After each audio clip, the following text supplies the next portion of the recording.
Depuis toujours, l'être humain invente des armes. Mais parfois, il va trop loin. Aujourd'hui, on ne va pas parler de guerre, mais de folie humaine, de technologie complètement insensée. Des armes si puissantes, si absurdes ou si extrêmes, qu'on se demande sérieusement qui s'est dit un jour « Oui, bonne idée, on va fabriquer ça ». Accrochez-vous, voici le top 10 des armes les plus dingues jamais créées. Et si ce n'est pas déjà fait, pense à liker et à t'abonner, ça nous aide énormément.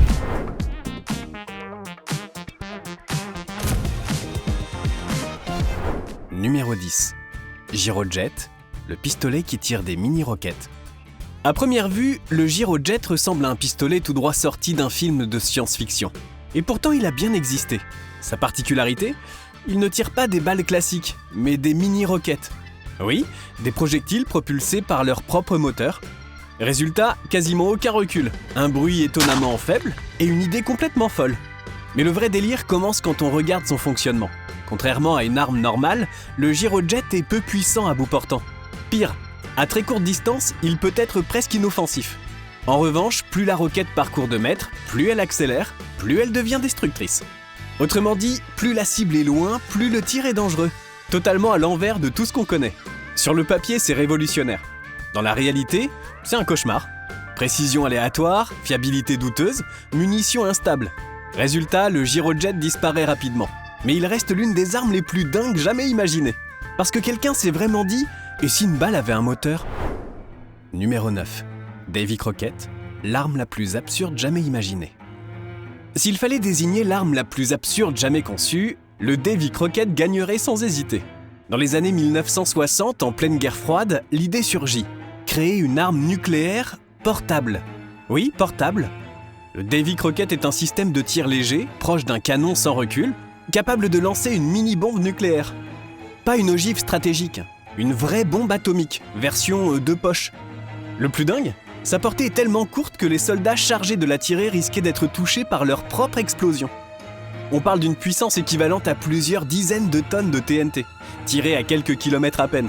Autrement dit, une arme censée stopper l'ennemi, en mettant aussi ses utilisateurs en danger immédiat. Sur le papier, c'est de la dissuasion tactique. Dans la réalité, c'est un non-sens total. Trop dangereuse, trop imprécise, trop risquée, elle sera rapidement abandonnée.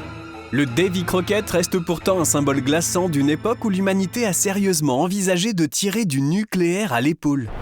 Numéro 8. Barrett M82, le calibre le plus dingue jamais porté à l'épaule.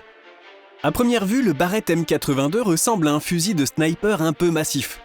Mais très vite, on comprend que ce n'est pas une arme pensée pour viser un homme, mais du matériel. Son calibre, .50 BMG, est tellement énorme qu'il a été conçu à l'origine pour détruire des véhicules légers, des radars, des positions fortifiées ou du matériel militaire à très longue distance. On parle de munitions capables de traverser des murs, des blindages légers et même des moteurs. Le plus dingue, c'est que malgré cette puissance délirante, le Barrett reste une arme portée à l'épaule par un seul soldat. Un fusil de plus de 12 kg, avec un recul violent mais maîtrisé, et une portée effective qui dépasse largement le kilomètre.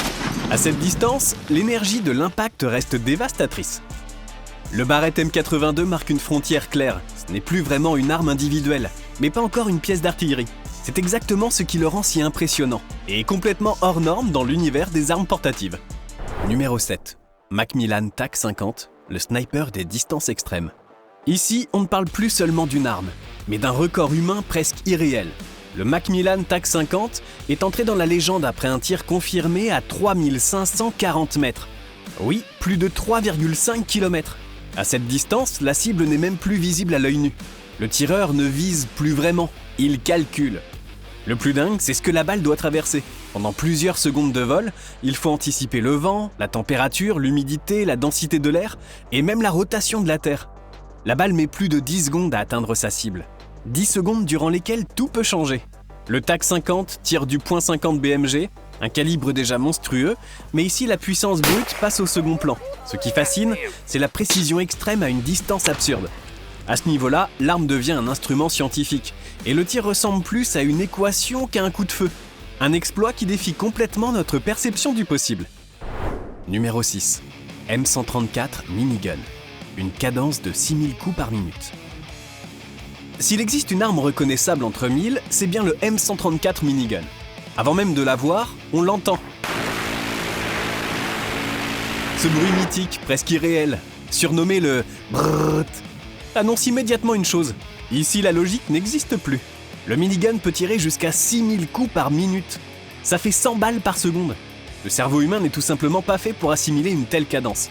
Techniquement, son secret repose sur ses 6 canons rotatifs. Pendant qu'un canon tire, les autres refroidissent.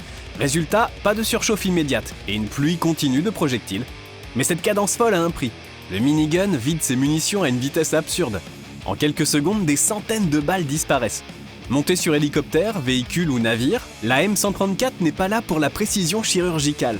Elle est là pour saturer une zone, écraser psychologiquement l'adversaire et transformer l'air lui-même en mur de métal. Visuellement, auditivement, mentalement, c'est une arme impossible à oublier. Numéro 5. Metal Storm, le concept d'arme sans mécanique. Metal Storm est probablement l'une des armes les plus déroutantes jamais conçues. Ici, on ne parle pas d'une simple mitrailleuse améliorée, mais d'un concept totalement différent.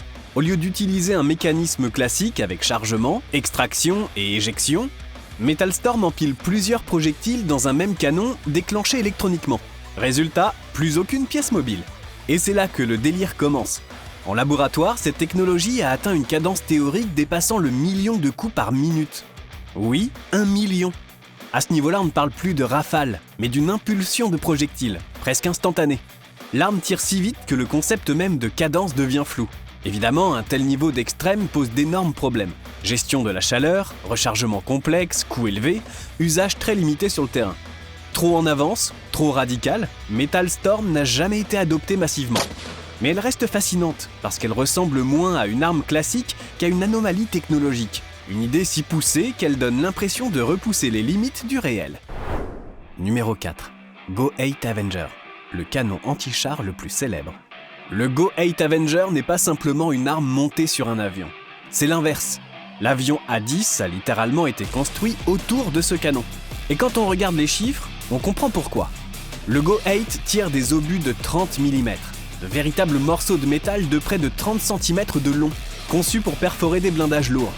On n'est plus dans la balle, mais dans le projectile industriel. À la mise à feu, le recul est si violent que l'avion ralentit brièvement en plein vol. Le bruit est devenu légendaire. Un grondement grave, métallique, qui précède souvent l'impact. Avec une cadence d'environ 3900 coups par minute, le Go-8 ne cherche pas la finesse, il efface. Sa mission principale, détruire des chars, pas les endommager, les anéantir. Chaque rafale transforme la zone ciblée en ferraille fumante. À ce niveau-là, ce n'est plus une arme intelligente ou sophistiquée. C'est une mécanique de destruction, brutale, assumée et totalement hors norme. Numéro 3. Schwerer Gustav, la démesure absolue. S'il fallait une preuve que l'humanité peut parfois confondre puissance et démesure, le Schwerer Gustav en serait l'exemple parfait. Ce canon géant, développé pendant la Seconde Guerre mondiale, pèse environ 1350 tonnes. Oui, des milliers de tonnes pour une seule arme. Son calibre, 800 mm. À ce stade, on ne parle plus de munitions, mais d'obus pesant plusieurs tonnes chacun, capables de traverser des fortifications épaisses comme du papier. Le plus fou, c'est la logistique nécessaire pour le faire fonctionner. Le Schwerer Gustav devait être assemblé sur place, sur des rails spécialement construits. Des milliers d'hommes étaient mobilisés simplement pour le déplacer, le monter, le charger et le protéger. Chaque tir demandait un temps de préparation colossal. Autant dire que sur un champ de bataille moderne, c'était un cauchemar opérationnel. Résultat, une arme plus impressionnante qu'efficace, utilisée très rarement. Mais dans l'histoire militaire, le Schwerer Gustav reste un symbole unique.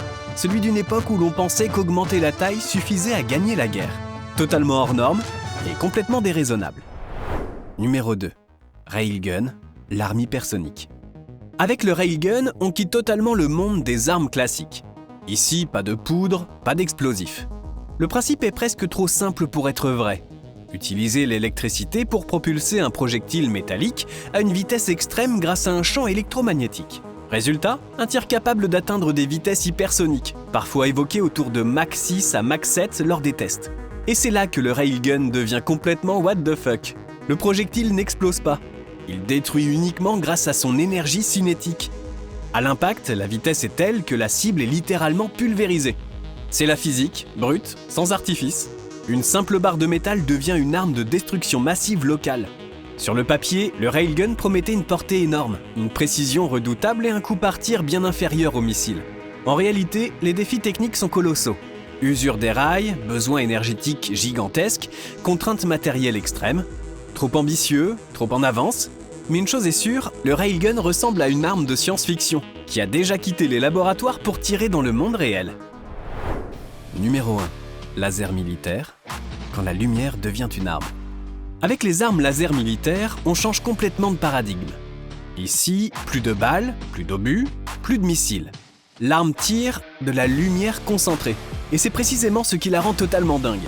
Un faisceau invisible à l'œil nu, silencieux, capable de détruire un drone, de percer un capteur ou de neutraliser une cible en quelques secondes.